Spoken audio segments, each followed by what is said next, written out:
السلام عليكم ورحمة الله وبركاته. ازيكم حبايبي، عاملين ايه؟ يا رب دايما تكونوا بخير. النهاردة هنعمل مع بعض وصفة جديدة وسهلة وبسيطة. هنعمل مع بعض الكبدة الاسكندراني. مين فينا لما بيشوف المنظر ده ما بينهارش؟ او لما بنشم ريحتها حتى لو ماشيين في الشارع، حرفيا كلنا بننهار. تعالوا نعملها مع بعض بكل سهولة. بس في البداية، لو اول مرة تشوفيني وتنوريني في قناتي، اهلا وسهلا بيكي. ما تنسيش الاشتراك في القناة، ومتابعيني الحلوين ما تنسوش اللايك الجميل. يلا نبتدي ونقول بسم الله. في البداية أنا معايا حوالي 500 جرام أو نص كيلو من الكبدة. الكبدة يا جماعة لازم تتغسل. محدش يقولي الكبدة ما بتتغسلش، لا، الكبدة لازم تتغسل.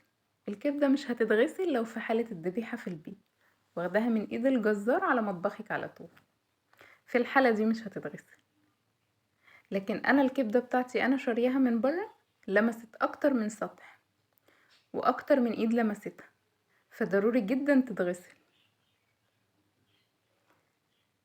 انا جبت هنا ليمونة وعصرتها كويس جدا على الكبدة، وهخليها حوالي 10 دقايق ولا حاجة.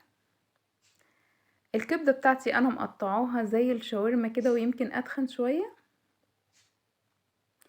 وانتي بتشتري الكبدة هتقولي للبياع قطعها لي شاورما تخينة شوية، او لو عندك في الفريزر هتطلعيها تقطعيها شرايح، وبعد كده تبتدي تقطعيها صوابع تخينة شوية كده زي ما انتي شايفة. بس كده. هاخد الكبدة بتاعتي، هديها شطفة بسيطة، وهحطها في مصفى، هخليها تتصفى كويس جدا، تنزل كل السوائل اللي فيها. ونيجي للخطوة اللي بعد كده، ودي الخلطة بتاعة الكبدة. دي اهم مرحلة. انا معايا هنا قرنين من الفلفل الرومي، وقرن كمان من الفلفل الحامي، وشوية توم حلوين، وملح وكزبرة وكمون وزنجبيل. بس كده، هي دي توابل الكبدة. جبت المفرمة بتاعتي وقطعت فيها الفلفل الرومي، وهبتدي اضيف الفلفل الحامي، وده اختياري، لو حباها سبايسي هتضيفيه، مش حباها سبايسي هتقدري تستغني عنه. هبتدي اضيف التوابل بتاعتي، وهخلط كل الخلطة دي مع بعض،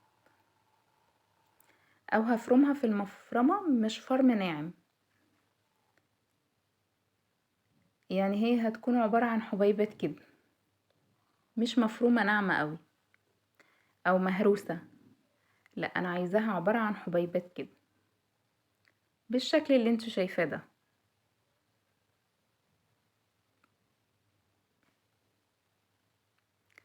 هو كده بالظبط.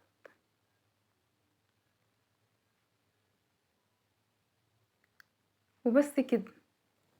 الكبدة بتاعتي بعد ما اتشطفت واتصفت كويس جدا من اي سوائل او اي مية فيها،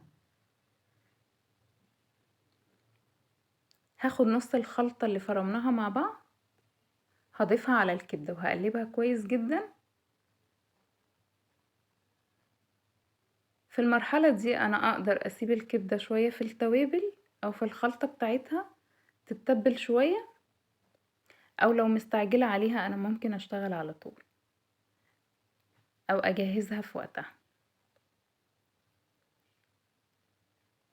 انا علشان كان في وقت كفاية عندي فسبتها بصراحة تتبل شوية.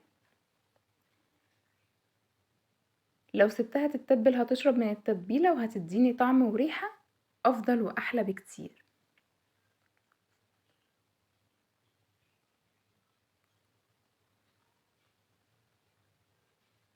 بس كده، ده كان شكل الكبدة.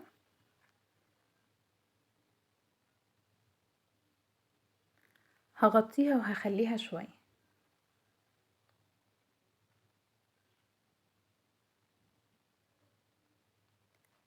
هجيب النص التاني بتاع الخلطة بتاعتي اللي عملتها،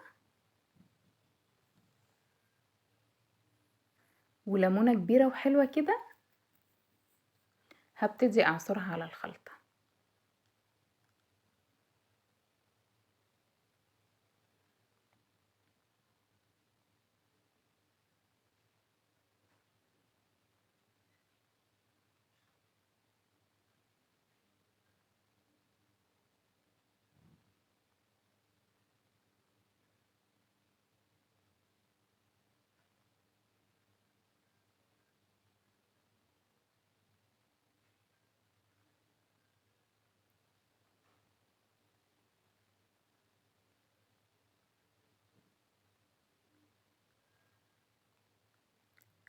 بس كده. وهاجيب قرنين فلفل رومي وقرن فلفل حامي وهبتدي اقطعهم بالشكل اللي انتي شايفاه ده، حتت مطولة كده. هجيب بقى الوك بتاعي او الطاسة بتاعتي على نار عالية، هضيف فيها شوية زيت حلوين، كمية كافية كده. الكبدة بتاعتي بعد ما شربت من التوابل بتاعتها حرفيا كانت ريحتها جنان. الزيت معايا سخن كويس جدا، وبعدين هنزل بالكبدة على الزيت وهو سخن بالشكل اللي انت شايفاه ده. النار بتاعتي عالية، انا مش هوطي النار في المرحلة دي، ضروري جدا تكون النار بتاعتي عالية.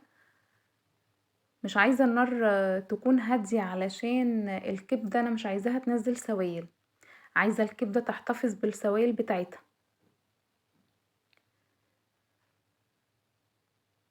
هبتدي اقلب في الكبدة بتاعتي من جميع الاتجاهات علشان تتشوح كويس.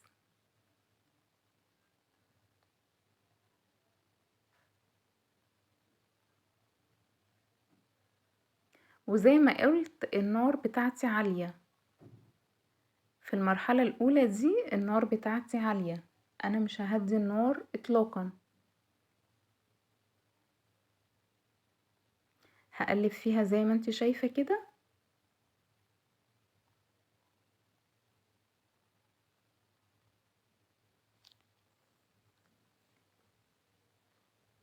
هبتدي اعمل فتحة في نص الوك بتاعي، واجيب الخلطة اللي عصرت عليها ليمون فاكرينها، وهنزل بيها كده في نص الوك، هتعمل زي طشة كده، ريحتها ودت الكبدة في حتة تانية خالص. ريحة بقى مش قادرة اقول لكم، كانت جنان بالظبط كده زي ما انت شايفة. وهبتدي اقلب الكبدة بتاعتي بالخلطة اللي ضفتها تاني او الطشة اللي عملتها تاني. النار بتاعتي عالية، مش ههدي النار اطلاقا. طبعا لو حابة تضيفي ملح على الكبدة هتضيفي، لو حابة تستكفي بالملح اللي في الخلطة يبقى تمام قوي كده. هجيب بقى الفلفل بتاعي اللي قطعناه وهننزل بيه على الكبدة.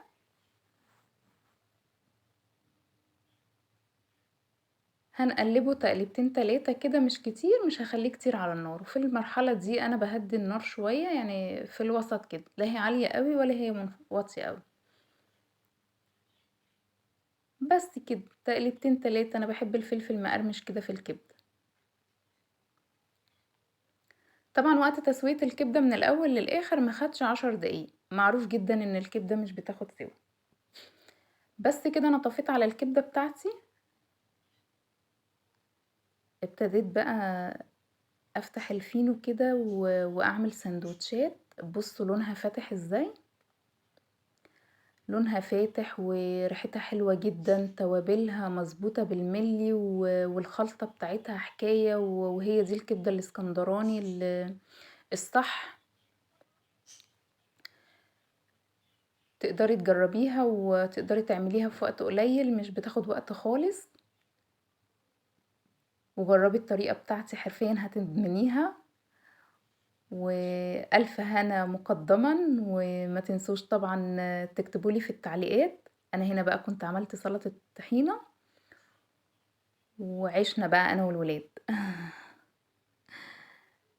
ما تنسونيش طبعا في اللايك الجميل بتاعكم، ولو اول مرة تشرفيني في القناة اهلا وسهلا بيكي، نورتيني. ما تنسيش الاشتراك، واستنوني في فيديو جديد وحلقة جديدة من منوعات بوسي، واشوفكم بخير يا رب.